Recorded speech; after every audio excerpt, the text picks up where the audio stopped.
కొమరం భీం ఆసిఫాబాద్ జిల్లా సిర్పూర్ నియోజకవర్గంలో జాతీయ జెండాకు అవమానం జరిగింది. బెజ్జూర్ మండల కేంద్రంలో గల మండల పరిషత్ కార్యాలయంలో శుక్రవారం ఉదయం 9 గంటలకు గణతంత్ర దినోత్సవంలో భాగంగా ఎంపీపీ డోకే రోజా రమణి జాతీయ జెండాను తలకిందులుగా ఎగురవేశారు. దీంతో అక్కడే ఉన్న ప్రజాప్రతినిధులు, అధికారులు గమనించి జాతీయ జెండాను కిందికి దింపి మళ్లీ ఎగురవేశారు. జాతీయ జెండాను ఎగురవేసే క్రమంలో సరైన క్రమంలో అమర్చకుండా నిర్లక్ష్యంగా వ్యవహరించిన వారిపై చర్యలు తీసుకోవాలని మండల ప్రజలు కోరుతున్నారు.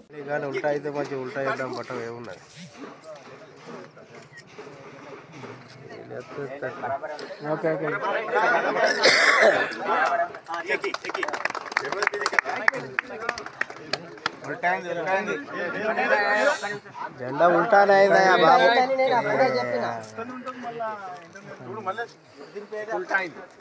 అరే ఉల్టా కాలేదా? ఆకుపచ్చ మీద కాలేదా? అది మీదికి ఉండాలి, ఆకుపచ్చ కిందికి ఉండాలి.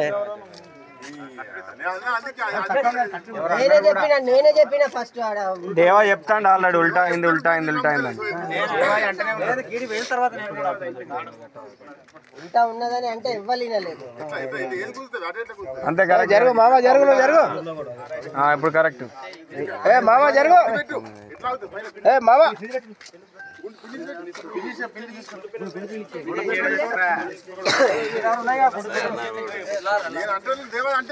నమ్మచ్చు కదా మీరు ఎవరైనా.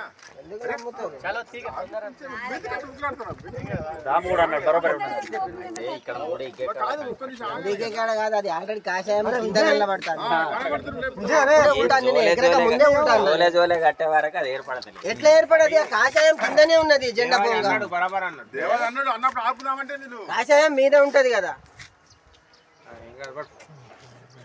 ఏం కాదు, చెప్పగా కూడా ఇంటేనేమో మంచిగా.